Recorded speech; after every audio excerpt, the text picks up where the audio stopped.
Shalom. Welcome to the Jewish View. My name is Rabbi Nachman Simon with the Chabad House of Delmar, and we have a very special guest with us today, Judge David Weinstein. Judge, welcome to the Jewish View. It's great to be here, Rabbi. Very good. Well, here comes the judge.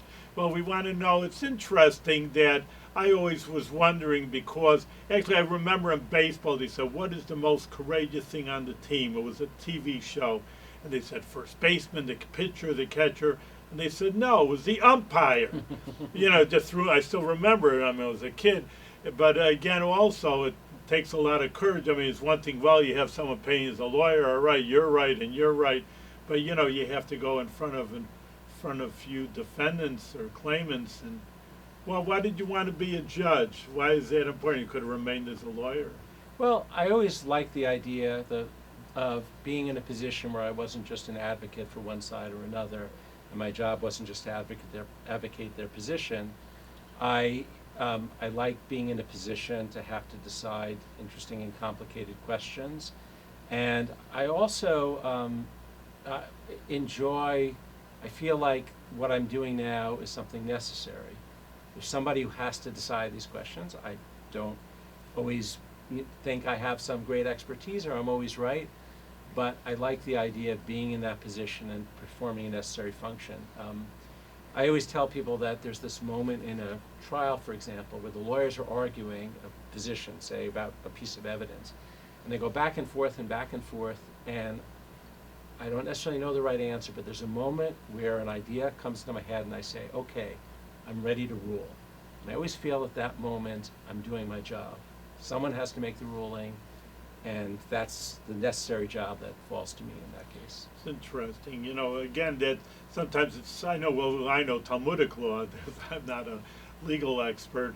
But again, it's just difficult again. Like they always say, people say, in Gomorrah, you're right. It's like a shade of gray.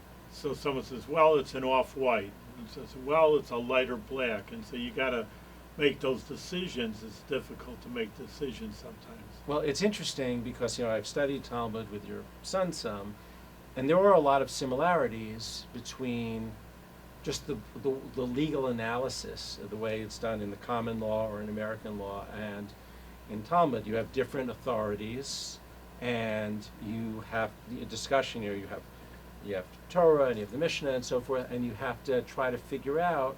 Often you have unclear language, and there are different interpretations of different words, and it's very similar in a way. And it's similar also in the sense, if you're a rabbi and you're providing a responsa, for example, you don't just pick it out of the top of your head, you look at these authorities, and it's similar. There are certain things which I just have to decide whether I believe a particular witness, for example. That's something I have a lot of discretion in. But often, I am looking to higher appellate authorities or to the statutes to try to figure out what it is I'm going to decide. And that's one of the most interesting things when I became a judge.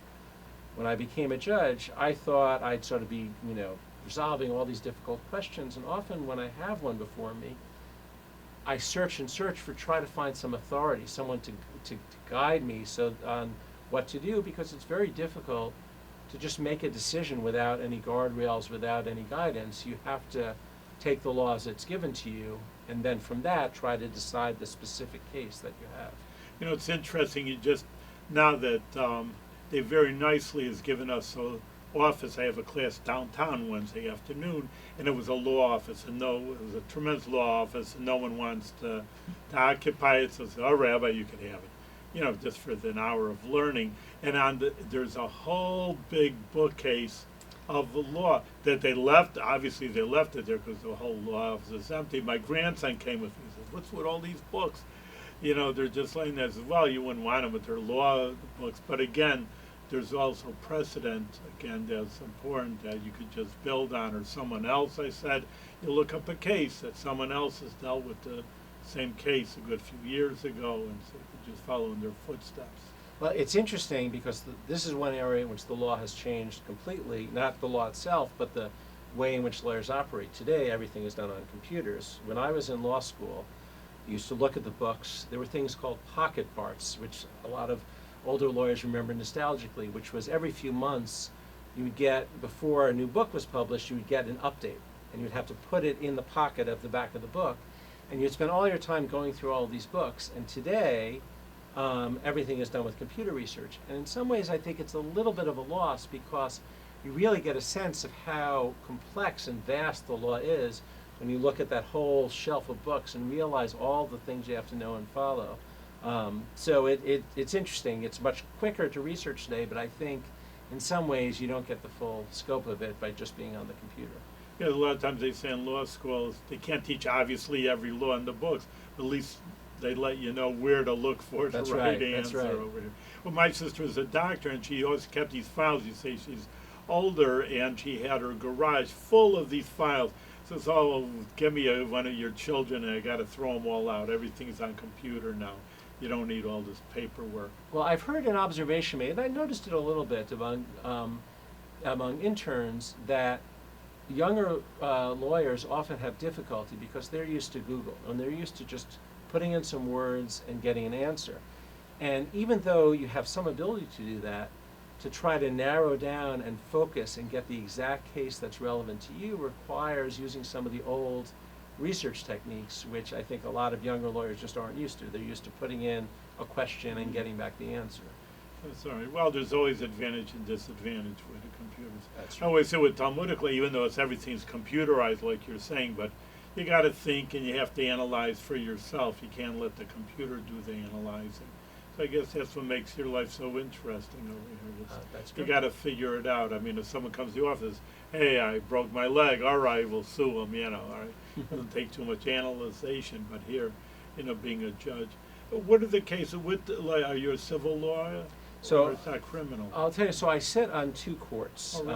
I didn't know. And I can explain. There's sort of complicated. New York has a very complicated court system. There are 11 different kinds of courts. There's the surrogates court, the family court, all different ones. So I sit. I was appointed actually to sit on what's called the Court of Claims. And the Court of Claims is for suits against the state of New York for money damages. Just for the state of New York again? Well, there's a few other entities: the City University of New York, the Thruway Authority, and there's a couple of smaller Yeah. ones. But the reason why there's a separate court is that in the common law, the old system of Anglo-American law, there was this principle that said the king can do no wrong. And the idea was you couldn't sue the government for money. And gradually, that's called sovereign immunity. And gradually over time, that principle became eroded. And in particular in New York, what happened was when the Erie Canal was built, a lot of property was taken from individual landholders, and they needed a process to compensate them. So they created a special court where you could make those claims against the state. And gradually, the state has allowed itself to be sued for things like You slip on in the Capitol or something. Exactly. You slip on the Capitol, there's a state hospital, and there's an accusation of malpractice. And there are other things. A lot of prisoners will sue the state because for something that happens in a state prison. So that's all done in the Court of Claims, and there's some special rules. So for example, the Court of Claims, there's no jury. Everything is tied to a judge, and that's intended to make protect the taxpayers against what might be considered, a particular decision of a jury that issues an especially large award. I think that was the original rationale. I'm not sure if it makes so much difference today, but the idea is everything is tried to a judge. The other court I sit on is the Supreme Court, which unlike the federal system, the Supreme Court is the low-level court in New York. It's the trial court. It's the court that you hear all different cases. So I hear in my capacity. So you're on the Supreme Court? I'm what's called an acting Supreme Court judge. Again, it's not the high court in New York as the Court of Appeals. You're right. And I hear civil cases. So I hear divorces, foreclosures, slip and falls. Divorces is not in family court? That's a very good question. So this is why it gets very complicated. The family court can hear certain aspects of divorce. In particular, they can hear child support petitions and child custody petitions. So what will happen a lot of times when a couple separates, for example, they'll go into family court in order to resolve the issues of custody and child support, but the family court can't issue a divorce, an actual judgment of divorce. For that, they have to come to Supreme Court. And I sometimes will hear the whole case, including child support and custody, and sometimes some of the issues will have been resolved by family court, and I hear the rest of it if there are any other issues, like division of property, for example, is something that has to come to Supreme Court. Now, the thing that's a little complicated is that Supreme Court judges in New York State are supposed to be elected. But what happened was there's a limited number under the state constitution. It's one per every 50,000 people. They're trying to change that now, but that's the rule. And so what happened is when they needed more judges at some point, they realized they could appoint people to the Court of Claims, which is the governor appoints with the Senate's approval. And then they could reassign those people as what they call acting Supreme Court justices. So I'm not an official Supreme Court justice. I was not elected, but I can hear all the cases like a Supreme Court justice as an acting Supreme Court. So about half my time is spent on the Court of Claims, and about half as an acting Supreme Court So justice. who nominated you, so to speak? You had to be a governor, or one Yes, of the? and that I have a sort of strange story with that. I was originally nominated by Governor David Patterson, who I worked for. I was his deputy counsel. And then what happened was when Governor Cuomo came in, he wanted a couple of the people who had been appointed judges who had been working for the governor to stay for a few months to help with the transition. So my nomination from Governor Patterson was withdrawn, and then he reappointed me to a new opening. So technically, I'm there now as an appointee of Governor Andrew Cuomo. Now you got to figure the politics in there. Yes, All right, it's so very it's complicated. well, different cases come up. I mean, you find some more difficult than the others. Like, getting back to that point of, I could just see you're right and you're right, and Yes, and there are cases that, I think the cases that are most difficult for me, I decide a lot of legal issues, but mostly I'm writing on motions. On one side will ask to dismiss the case, or something called a summary judgment motion. Summary judgment is after the parties have done discovery, they've accumulated all their evidence. One side, usually the defendant, let's say in a malpractice case, will say, look, here's the evidence. And even if you believe all of their witnesses, they don't have a case, because they don't have an expert, or they haven't proven that we've done anything wrong. And then on that, I'm not deciding who's right or wrong about the overall case. I'm deciding, is there enough evidence to let the case go to trial before a jury? For me, the most difficult cases, I would say, is the ones where you have conflicting witnesses. So, let's say a car accident case, one witness might say, here's how the accident happened, and the other witness might say, no, it happened differently. And how to decide who's right or wrong is a very difficult thing. And I tend to disagree with some of my colleagues on this overall point. I think there are some people who believe that you can evaluate someone's credibility by looking at their facial expressions, judging their demeanor, it's always talked about. I don't really believe in that by and large. There are sometimes cases like that. I tend to try to figure out, is their testimony consistent? Are there contradictions in it? Are there documents that contradict their testimony? I think I tend to give more weight to those kinds of things, but different judges decide in different ways. So, again, going back to the Court of Appeals, I mean, that's the highest court, and that has to be decided by the governor to get to that level? So there are 3 levels of New York State courts, just like in the federal system, it's like this too.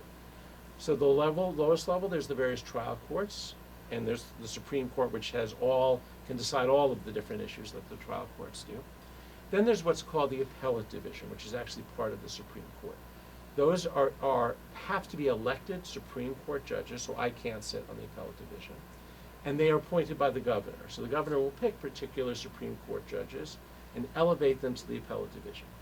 And the appellate division is, everyone has an appeal as of right. So if I decide a case against someone, they have the automatic right to appeal that to the appellate division. The Court of Appeals is appointed by the governor, but there's a group, it's called the Commission on Judicial Nomination. And people have to apply to them, and then they will give a list of 3 to 7 names. And the governor has to pick one of those individuals. They can't just pick anyone they want to nominate that person, and then the Senate has to confirm that nominee. And there are 7 of those judges and on the Court of Appeals, and you don't have an appeal as of right to the Court of Appeals. Like the U.S. Supreme Court, there are 2 ways. Mostly it's a case that the Court of Appeals has to take your case.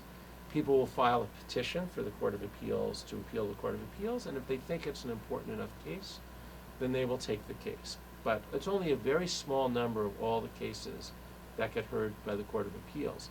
There's one other way, which is different from the U.S. Supreme Court, where you can be heard automatically by the Court of Appeals. The appellate division, it's 5 judges that decide a case. And sometimes judges will disagree, write what's called a dissent. And if 2 of the 5 judges, Yeah, so there are 5 though? Not- there are more than that, but 5 on every case. So I think there are 14 or 15 on the 3rd department, which is our local appellate division. But there are separate panels. So they'll have a panel of 5, or sometimes, if there's a shortage, only 4 that will decide each appeal. But if the vote in the appellate division is 3-2, if 2 judges dissent, then there's an automatic right to go to the Court of Appeals, because since there's disagreement within the court, there's a view of the law that has to be resolved by the Court of Appeals. But otherwise, it's mostly cases the Court of Appeals thinks are very important issues, or cases in which the different appellate divisions may be divided on, may disagree. Those are the kinds of cases the Court of Appeals will take. Now, don't tell me any specifics, you're Sure. supposed to, but on the other hand, what was like an interesting or one of the more interesting cases that you had to deal with? Well, I can tell you a couple of specifics on this. One of the, probably the most interesting case I had, because there were so many different constitutional issues, was when and again, as I've told you, I can't express an opinion about active cases, but I can tell you what I did and just tell you the facts. So the state legislature created something called the Commission on Prosecutorial Misconduct.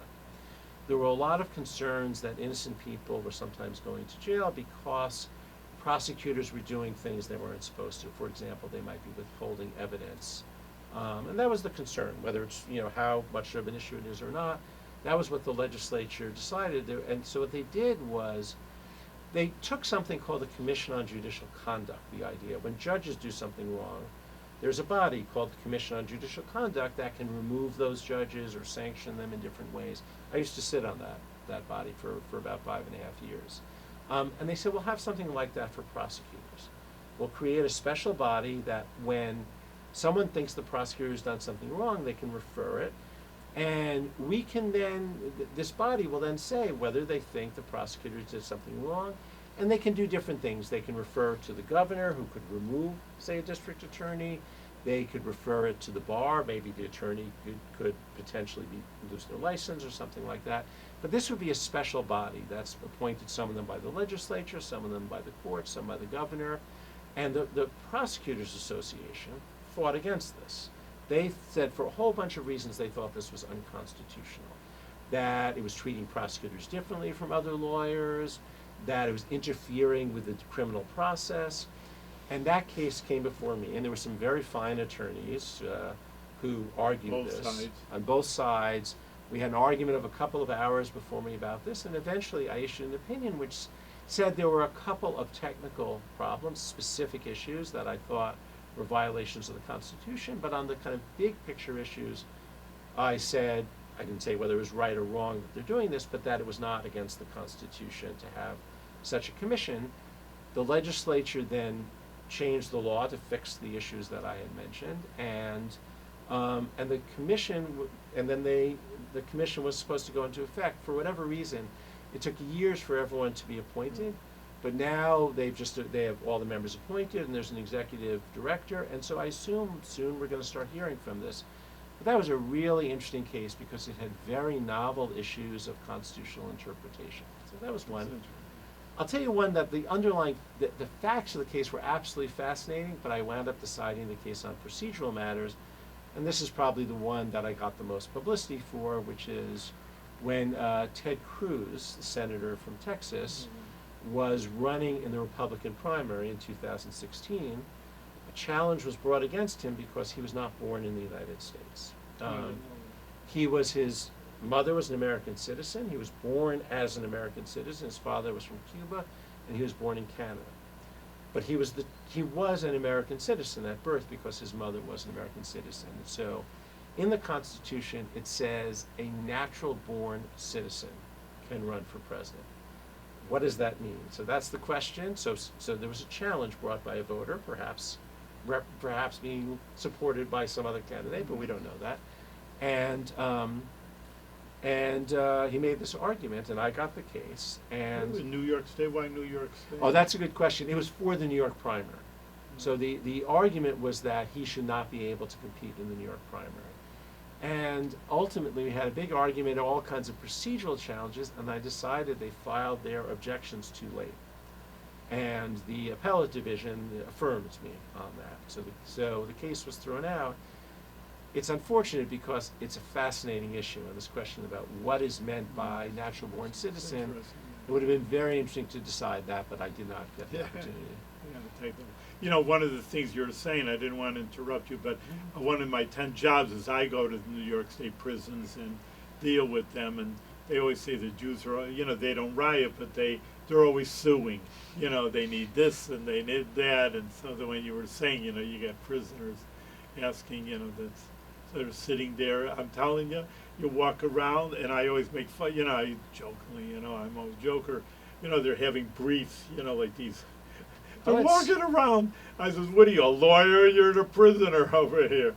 You know, and they have a law library in all these prisons. And there are individuals, now the term supposed to use is incarcerated persons, but Right. that become very adept at this, at using the legal process. So I get kind of two types of of cases. One is in the court of claims. I get suits for damages. People allege there was excessive force. There was a malpractice in the prison system. There was excessive force by a corrections officer. They slipped and fell and injured themselves, and there was negligence. One interesting thing about this is, I don't know if you remember, you probably do, because you're closer to this than I am, but in 1971 there was a big riot in Attica. Correct. And there were all kinds and afterwards there were a number of state police took over the facility, there were many people killed, and this led to an effort to do prison reform. And one of the demands of the prisoners was that they be given the opportunity to bring suits for damages. And that was why the Court of Claims didn't used to hear prisoner I cases. didn't know that. But as a result of that, there were many things. And so I have those cases. I also have something called Article 78s, which are when people challenge an agency, not seeking money, but saying their decision was arbitrary or against the law. So, for example, To be found guilty, you mean the Well, original guilty case. that is the case, but these are not criminal cases. They're cases, for example, from prisons of prison disciplinary hearings, for example. Yeah. So often, and there's some of these cases go to the appellate division, some go to me, but for example, they'll say, I had this witness I wanted to call, and I wasn't allowed to call that witness, or I wasn't allowed to attend my hearing, or all kinds of different things like that. Or sometimes individuals will seek information under the Freedom of Information Act. This is something the Jewish press, I know, brings a lot of these cases. And those are called Article 78s because you're not saying I want any money. Sometimes you ask for attorney's fees, but you're saying this agency made a decision that was unfair or incorrect. And I hear those cases from incarcerated persons and others as well. And those are very interesting cases often. Yeah, sometimes, you know, I hear it, I listen, there's always two sides to the story, and I know that as a rabbi. So I'm listening to them, yeah, you're right, you know, I'm not a lawyer, I'm a rabbi anyway, but, you know, it does sound interesting that they do have really, you know, the things that are against them, and, you know, the correction officers, he hit me for no reason, and, you know, listen, I'm not, like I say, I'm not a policeman, I'm not going to investigate anything, that's not my job. You know, I just say, you know, but they're saying, oh, I'm going to sue them, and they're always suing everybody, and Well, you know, one thing that's a personal interest of mine, I've never actually had a case along these lines, but I'm very interested in the sort of intersection of Judaism and American law and cases, and I've taught a number of times, I know you've taught there as well, at Mifgash, at the local Jewish high school, and the class is called Judaism and American Law, and one interesting area that comes up is suits about the prison system. People saying they were denied kosher food, people saying they were not allowed to celebrate a particular holiday, the question of how you know, what kind of religious accommodations the prison system will give. And so that's a very interesting, it's an area that interests me, although it's not one I've ever had any cases on myself.